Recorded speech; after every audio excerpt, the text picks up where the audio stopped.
जब मंगल काल चल रहा हो और मंगल काल में अमंगल ही अमंगल चारों ओर दिखने लगे, तो आपको रोने, कराहने, विवस्ता में चीखने की आवाज सुनाई पड़नी चाहिए।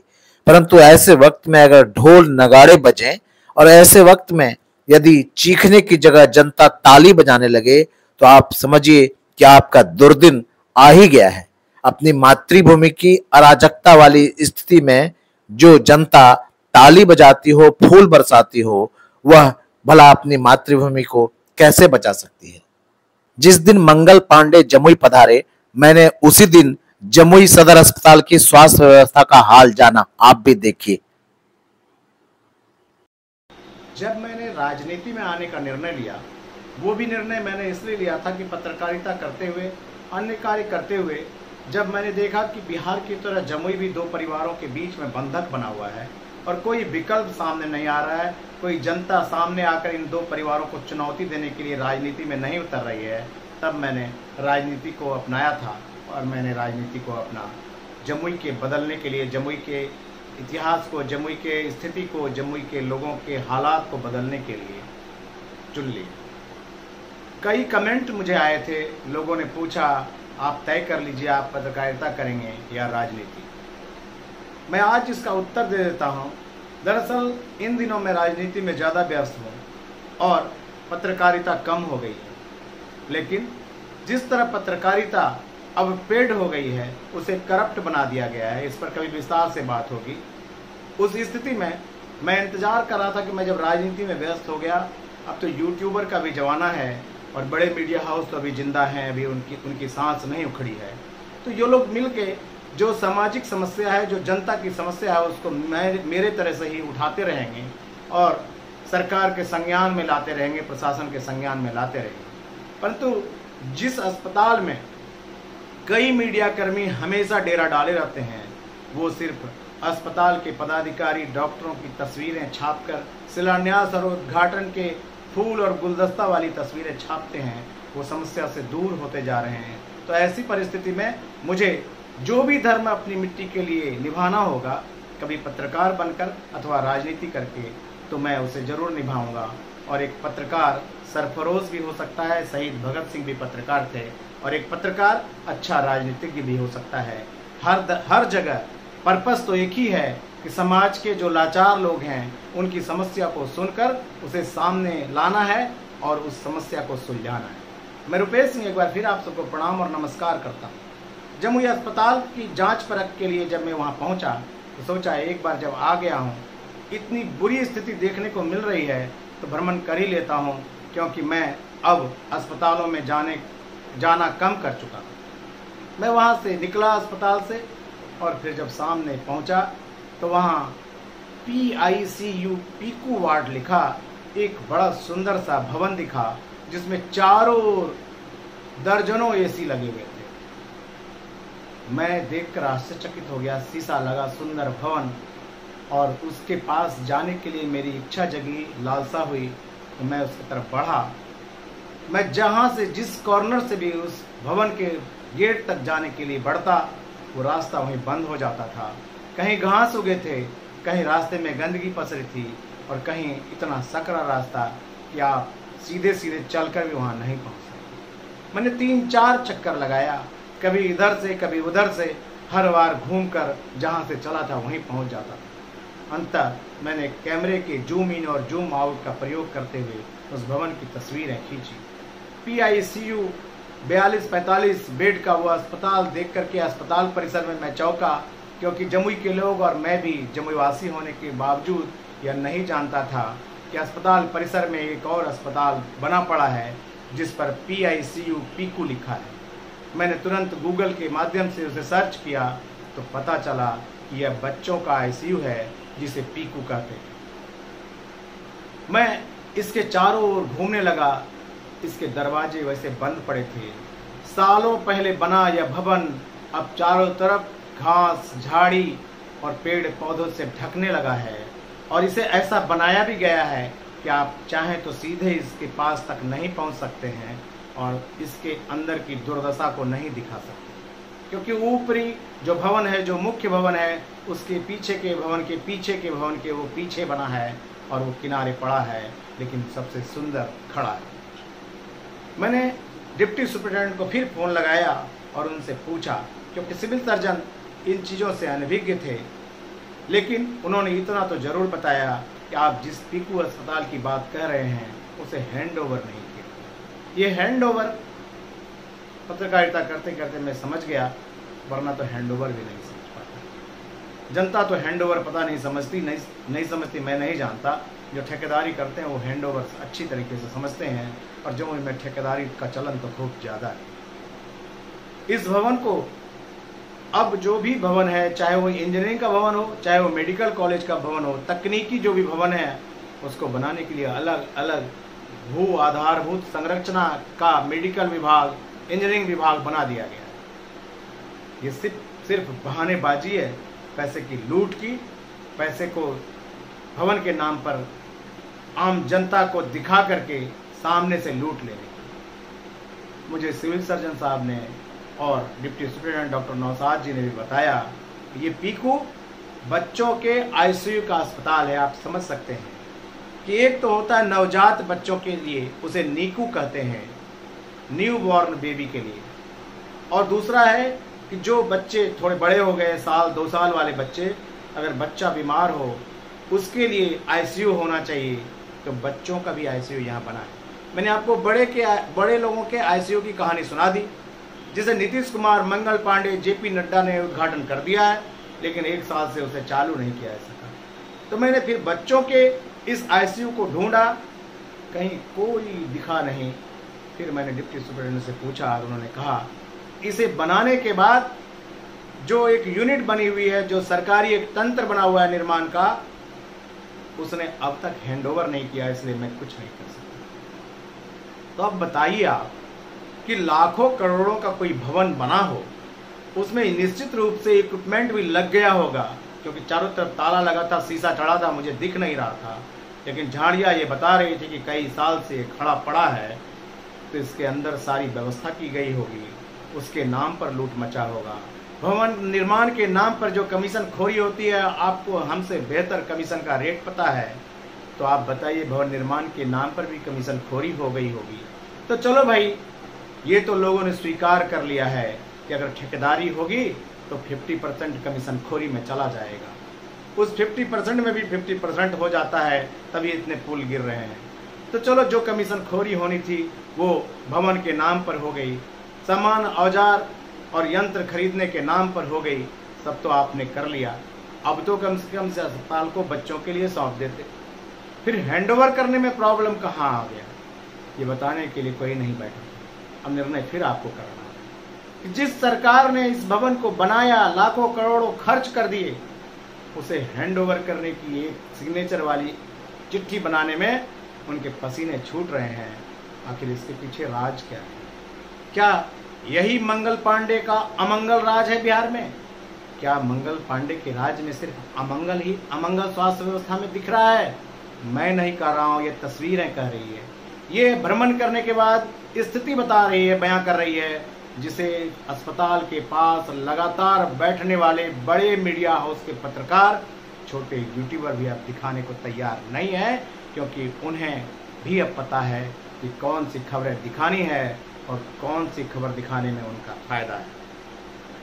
तो ये हुई पीकू की कहानी। जब मैं पीकू की कहानी देख सुन रहा था, तो मैंने आगे जाकर थोड़ा और भ्रमण किया, तो वहाँ फिर कुदाल और गैता लेकर लोग साफ सफाई करते दिखे। वो मजदूर भी मंगल पांडे के जम्मू आगमन के डर से सफाई कर रहे थे। वहाँ पास में अल्ट्रासाउंड का भवन दिखा, रूम दिखा, कमरा दिखा। मैं स्वाभाविक रूप से वहाँ चला गया। मैंने देखा आनंद फानन में बिल्डिंग करने वाला बिल्डिंग भी कर रहा है, टूटी कुर्सियों को जोड़ रहा है। एक रात में उसे जोड़ देना है, ताकि कहीं मंगल पांडे अपने एनडीए के कार्यकर्ता सम्मेलन के बाद इस अस्पताल की तरफ रुख करें या ना करें, तो ये टूटी कुर्सियां खड़ी दिखे। तो क्या ये कुर्सियां मंगल पांडे के लिए बनाई गई है, या अस्पताल मंगल पांडे के लिए बनाया गया है? ये जो यंत्र लगाए गए हैं लाखों करोड़ों के, क्या वो मंगल पांडे के इलाज के लिए बनाए गए हैं या फिर आम जनता के? अगर मंगल पांडे के आने पर ये कुर्सियां जोड़ी जा रही है, अगर मंगल पांडे के आने पर यह सफाई हो रही है, अगर मंगल पांडे के आने पर मैंने देखा कि जो दिशा सूचक चीज़ें हैं वो साटे जा रहे हैं, तो मैंने उनसे पूछा कि भैया ये अचानक आज क्यों सटाई हो रही है। वो इंडिकेशन जो करता है, वो तस्वीर वाली जो जो प्लास्टिक की जो चीज़ें रहती है फ्लैक्स की, उसे दीवार में चिपकाया जा रहा था। मैंने उनसे पूछा कि आज अचानक क्या इच्छा हो गई जो इस तरह लगातार चिपकाते चले जा रहे हैं। उन्होंने फिर वही बहाना बनाया, रविवार है इसलिए आज चिपका रहा हूँ। पीछे से एक ने कह दिया, नहीं भैया कल मंगल पांडे स्वास्थ्य मंत्री आने वाले हैं, इसलिए दिशा सूचक ये फ्लैक्स के बोर्ड लगाए जा रहे हैं। तो क्या ये मंगल पांडे के लिए अस्पताल बना है? क्या ये नीतीश कुमार का इलाज करने के लिए अस्पताल बना है, या फिर स्वास्थ्य महकमे को इलाज की जरूरत है? इस बात को आप जनता तय करें। मेरा काम है ये सच्चाई आपको दिखा दूं। जो मेरे साथी मीडिया वाले पता नहीं अब दिखाने से क्यों घबराने लगे हैं, या फिर उनका इंटरेस्ट ऐसी चीज़ों से जो जनता के सरोकार की चीज़ें हैं उनसे घटने लगा है। आखिर उन्हें कौन सी चीज़ें, कौन सी खबरें दिखाने में मज़ा आने लगा है, ये तो वही जाने। लेकिन अगर जनता के सरोकार से, चाहे मीडिया कर्मी हो, चाहे वो नेता हो, चाहे आम आदमी, अगर वो जनता की समस्या, जनता के सरोकार से दूर हो गया तो निश्चित रूप से जनता भी उसे दूर कर देती है और फिर वह वापस लौट कर नहीं आता, उससे पहचाने वाला भी कोई नहीं मिलता। मैं तो अपने 40 साल के पत्रकारिता के अनुभव से यह कह सकता हूँ। धन्यवाद, प्रणाम। पूछ लिया कि आपके बगल में यह अल्ट्रासाउंड कक्ष क्यों बंद पड़ा है, इसके ऊपर समय जो निर्धारित है वो क्यों मिटा दी गई है, तो उन्होंने दबे जुबान में बताया। यही बात डिप्टी सुपरिटेंडेंट ने भी दोहराई कि यहाँ अब जो भी गर्भवती महिलाएं आती है सिर्फ उन्हीं का अल्ट्रासाउंड किया जाता है। अगर डॉक्टर किसी व्यक्ति को, किसी मरीज को अल्ट्रासाउंड लिख दे तो आम आदमी का अल्ट्रासाउंड अब अस्पताल में नहीं किया जाता। डिप्टी सुपरिटेंडेंट डॉक्टर नौशाद जी ने यह भी बताया कि यह सरकार के नियम में है कि अब अल्ट्रासाउंड आम लोगों का नहीं किया जाएगा। अगर आम लोगों को अल्ट्रासाउंड कराना है तो उसके बदले में अन्य जो चिकित्सीय जांच है वो करा दिया जाता है, लेकिन अब सिर्फ अस्पताल के अल्ट्रासाउंड में गर्भवती महिलाओं का ही अल्ट्रासाउंड किया। मैं वहाँ से थोड़ा आगे बढ़ गया। जब भ्रमण और निरीक्षण करने निकल ही गया था तो मैं थोड़ा आगे बढ़ा। अस्पताल का जो मुख्य द्वार जहाँ होना चाहिए था, वो जमुई से खैरा जाने वाली जो चौड़ी NH है, ये मुख्य द्वार वहाँ होना चाहिए था, क्योंकि वहाँ पर मुख्य सड़क पर कम से कम 100-200 फीट, 400 फीट तक बाउंड्री बनी है। अगर उसे खोल दिया जाए तो बाजार होकर जो एम्बुलेंस, बाजार होकर जो बीमार मरीज मुश्किल स्थिति में जाम का सामना करते हुए अस्पताल पहुंचते हैं, वो सीधे सीधे जमुई खैरा मार्ग से अस्पताल के अंदर प्रवेश कर सकते हैं और विपरीत परिस्थिति में उन्हें तुरंत चिकित्सा सुविधा उपलब्ध कराई जा सकती है।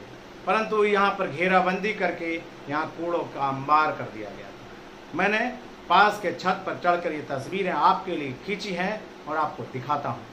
जब मैं ऊपर चढ़ा तो मैंने देखा कि मुख्य सड़क से सटे 500 फीट से ज़्यादा चौड़ी इस सड़क पे सीधे सीधे अस्पताल का पूरा जो भवन है, जमीन है, वो आता है, लेकिन उसे बंद करके रखा गया है।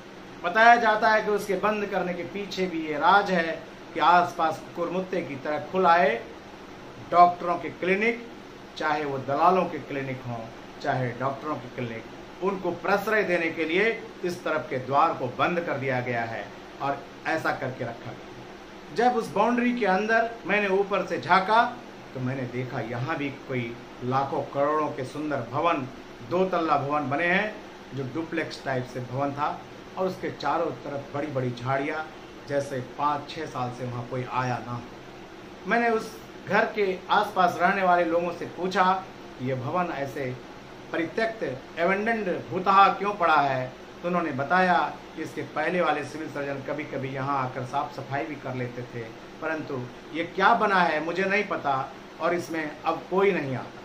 मैंने अस्पताल के अंदर से घूमकर उस जगह पर जाने की जब कोशिश की तो दिखा कि कर्मचारियों के लिए बने नए क्वार्टर से सटे वहाँ एक बड़ा लोहे का गेट लगा है, जिस पर पेंट भी नहीं किया था और चारों तरफ गंदगी का अंबार था। उसका ताला शायद लोगों ने खोला भी नहीं था बहुत दिन से, और उसके अंदर वो बड़ा सा एरिया अस्पताल का जो जमुई शहर के बीच में अवस्थित है, उसे यूं ही पानी और गंदगी में सुअर के खेलियों के लिए छोड़ दिया गया है, जहाँ सांप रहते होंगे और वहाँ जाना भी अब संभव नहीं है। और उसके बीच में वो भवन जिसमें एसी लगा है, जिसमें सारी सुख सुविधा वाली स्थिति बनी हुई है।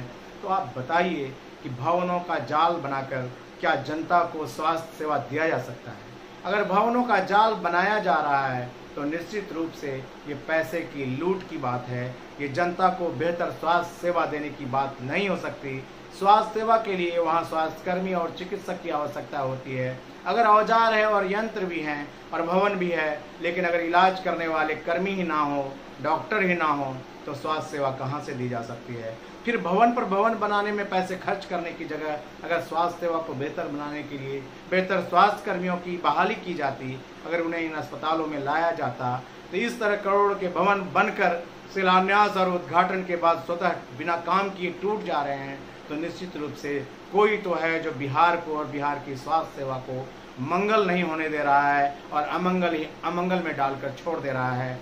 ऐसे लोगों को पहचानना अब जनता का काम है, क्योंकि अब आपके पास जो ताकत है उसी से इन मंगल के नाम पर अमंगल करने वाले लोगों को सज़ा दी जा सकती है, और यह सज़ा आप ही सुनाएंगे और सज़ा भी आप ही देंगे। धन्यवाद, प्रणाम। मैंने तो अपनी बात दिखा दी है, मैंने तो अपना काम कर दिया है। अब निर्णय आपको करना है, सज़ा भी आपको सुनाना है, और फिर तभी आपकी तकदीर और तस्वीर दोनों बदलेगी। बिहार की स्वास्थ्य सेवा का हाल अच्छा हो सकता है, अन्यथा कुछ नहीं।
जरा सा 1 मिनट रुकना बाबू, 1 मिनट रुकना, 1 मिनट रुकना।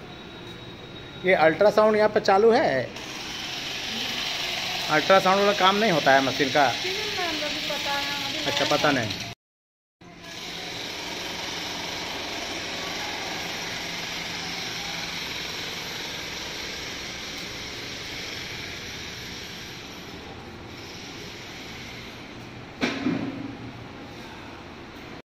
रुकिए ना, ये अल्ट्रासाउंड जो बगल में आपका है, ये मशीन चालू है कि बंद है? हम कितना ही पूछ रहे हैं, कुछ बात नहीं, जो है सो बताइएगा। आप क्या करिए? आज संडे है ना। नहीं, वो बंद है, हमको ये जानकारी है, वो बंद है। आप जो सही बात है वो बताइए, वो बंद है, क्योंकि आप अगर गलत बोलिएगा तो वो गलत जाएगा। अगर सही है तो आप तो नहीं चालू कर सकते हैं, तो जो है वो बताइए। नहीं, अल्ट्रासाउंड यहाँ बंद है, अल्ट्रासाउंड बाहर से कराया जाता है, ये हमको पता है। हम सिर्फ आपसे पूछ रहे बंद है नहीं है, ये बोल दीजिए। नहीं, देखिए जो आप उससे पूछे हम बता दें, होता है, जिस मैडम का ड्यूटी रहता है। अल्ट्रासाउंड हमने यहाँ पर, हमारे पास पर्ची है, हम इलाज कराए हैं, यहाँ अल्ट्रासाउंड बाहर से करने के लिए कहा गया मैडम का तो सारा डॉक्टर के, क्योंकि अल्ट्रासाउंड यहाँ बंद है।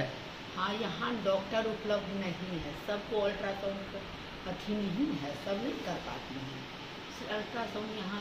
जैसे अल्ट्रासाउंड विधिवत काम नहीं करता है, कोई अपना कर ले, बैठ के देख ले, वो अलग बात है। हाँ, अल्ट्रासाउंड विधिवत नहीं होता है। जैसा अगर किसी को अल्ट्रासाउंड डॉक्टर लिखेंगे तो यहाँ होगा? नहीं होगा, नहीं होगा ना, यही हम पूछ रहे हैं। ठीक है, कोई बात नहीं।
के पीछे दिख रही है, ये बहुत बड़ी बिल्डिंग लग रही है, अस्पताल का कोई बिल्डिंग है। तो लाखों रुपए की बिल्डिंग होगी ये। आप जरा मेरे तरफ देखिए और बताइए कि ये बिल्डिंग कब से बंद है? ये क्योंकि देख रहे हैं झाड़ उसमें उगा है। 4 साल से बंद नहीं होगी, कोविड के बाद। क्या चीज़ बना था, कुछ आइडिया आपको है? पहले यहाँ रखते थे, सीनियर डॉक्टर रहते थे, वो रहते थे यहाँ पे। अच्छा, उसके बाद जब से वो गए वहाँ तब से बंद ही है। अच्छा, उसके बाद से ऐसे अबेंडेंट पड़ा हुआ है। हाँ, बिल्डिंग के चारों तरफ ये झाड़ गाछ ये सब उगा है, कभी कोई इधर आता नहीं? नहीं, कोई नहीं। यहाँ तो लगता है सांप बिच्छा भी रहता हो, बहुत खतरनाक स्थिति है। ये तो पता नहीं, लेकिन ये साफ सफाई के लिए कोई नहीं आता। जी, आपका क्या नाम है? शुभम कुमार। ठीक।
धन्यवाद।